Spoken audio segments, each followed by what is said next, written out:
Hi, welcome to another set of video notes. It seems like it's been forever since I've at least made any, maybe hopefully not forever since you've watched any, but here we go. We are moving on to 4.8. We're going to look at how to use the quadratic formula and the discriminant, okay? Now, hopefully last year or 2 years ago, whenever you took Algebra 1, you know how to do the quadratic formula, but we're going to review it just in case. First thing, you've got to get everything on one side. Ax squared plus bx equals c. And do you remember this negative b plus or minus square root b squared minus 4 times a times c all over 2a? I hope this is ringing a bell. If not, maybe if you sing it to Pop Goes the Weasel, you'll remember it, because x equals negative b plus or minus square root b squared minus 4ac all over 2a. I know you didn't think you were on Pandora, and poof, it was like you were on Pandora. All right, so here's your steps. First of all, find a, b, and c. That's what we've been doing over and over, because that's a big part of solving these quadratic equations. We're going to plug in those numbers. We're going to do our multiplying first, just like we do in order of operations. Then we'll need to do that little bit of subtraction. We'll work with the square root and then simplify if we need to, okay? So, now that you've got the steps, this might be helpful on your cards. We're going to move on and we're going to try an example, okay? So here's our first example. X squared minus 5x equals 7. Now, does this look the same as this one? Oh, no, because this has a 0 and this doesn't. So our first step, subtract 7 on each side. We still have the x squared. Can we combine these somehow? Oh, no, Mrs. Roth, they're not like terms. So we keep them separate. Now, it looks like this, right? So a, oh goodness, there's no a. What number do I use? Yes, 1. B is a negative 5, so here's going to be a big thing about signs. C is a negative 7. So now we're going to plug into the formula. What is the opposite of negative 5? 5 plus or minus square root. We're going to take negative 5 and we're going to square it. We're going to subtract 4 times a times c, and this is all over 2 times a, okay? Lots of numbers, but not hard to do. Leave this alone. Let's do all our multiplying. So negative 5 times negative 5, why, Mrs. Roth, that's 25. Negative 4 times 1 times negative 7 is plus 28. And then you've got 2. What is 25 plus 28? It is 53. Now, is there a perfect square for 53? Nope. So you're done. Okay? Your two solutions are 5 plus the square root of 53 all over 2, or 5 minus the square root of 53 over 2. Notice we would have never been able to factor that. How would we come up with those numbers?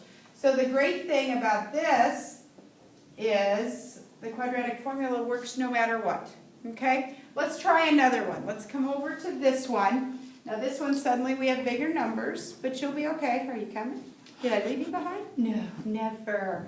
Okay, so here we go.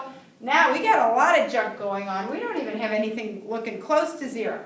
Well, let's move everything over here. So we need to subtract 17x.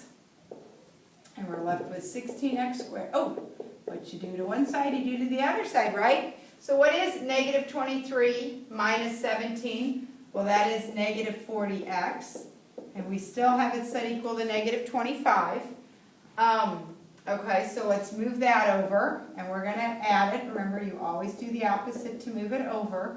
We've got 16x squared. Once again, can we combine these? Nope. One has an x, the other one doesn't. So we set it equal to 0, okay? All right, so let's figure out our a, b, and c. Now, you can't really divide by anything because this one's even, that one's multiple of 5, so we'll just leave it here. A should be 16, b should be negative 40, and c should be 25, okay? So here we go. Opposite of negative 40 is 40. Plus or minus square root, negative 40 squared minus 4 times a times c. Oh, good golly, all over 2a. Okay, what do we do next? Oh, we multiply. So just leave that 40 alone. What is negative 40 squared? That's like 1600, and remember negative 40 times negative 40 is going to be positive. So you get negative 4 times 16 times 25. That is negative 1600. And then 2 times 16 is 32. Okay, so next, kind of take care of this subtraction thing. And you get 1600 minus 1600. Ooh, that's easy. That's just 0. What is the square root of 0? Oh, it's 0. So we have 40 over 32. So we could probably reduce that, dividing each side by 8, and you'd get 5/4. And this time you only have one solution. Okay? All right, so does that make sense so far? All right, let's try one more. We'll go back to little numbers since I stretched out with big numbers. Okay? And we've got x squared minus 6x plus 10 equals 0. Oh, how nice. It's just equal to 0 to start out with. So we can go ahead and find a, b, and c right away. So a is 1, b is negative 6, and c is 10. Okay? Opposite of b is 6 plus or minus square root. Let's see. Negative 6 squared minus 4 times a times c all over 2 times a. What do we do first? Oh, we multiply. So negative 6 times negative 6 is 36. Negative 4 times 1 times 10 is negative 40. And it's all over 2. Let's do what's underneath here. 36 minus 40 is negative 4. And you've got 2. Okay. Now, oh shoot, a negative underneath. Can we imagine what to do with that? Oh, that's right, imaginary numbers. So, negative 4, we can think of this as, let's come down here. Negative 1 times 4. What's the square root of negative 1? Well, it's I. What's the square root of 4? Oh, it's just 2. Oh, that wasn't so bad after all, was it? Okay, now, I will let you leave it like this, probably, or some of you might go, well, check it out. They're all even. So if you take a 2 out of 6, you get 3, plus or minus. What's 2i divided by 2? Oh, yeah, it's just I, and it's all over 2, so those cancel, and you've got 3 plus or minus I. So in other words, your answers are 3 plus I or 3 minus I, okay? Those are your answers, okay? Now, here's the other thing that you're going to kind of have to do in this lesson. So we're going to come down here.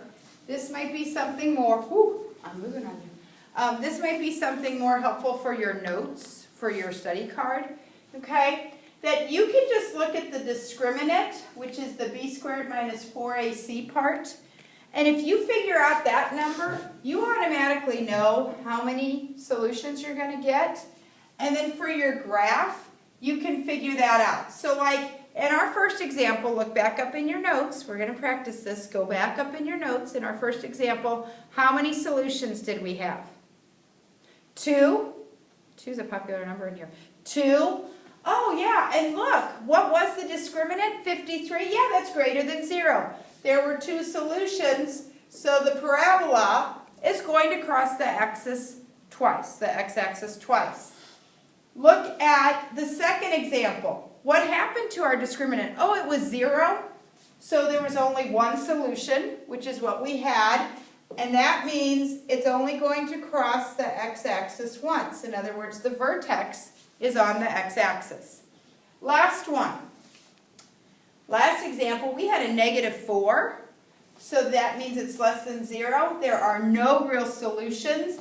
And this time, it doesn't cross the x-axis at all, because we don't show imaginary numbers on our xy coordinate plane. Okay? So that takes care of it. I hope that was not too horrible for you, and I'll see you in class and we'll practice. Bye!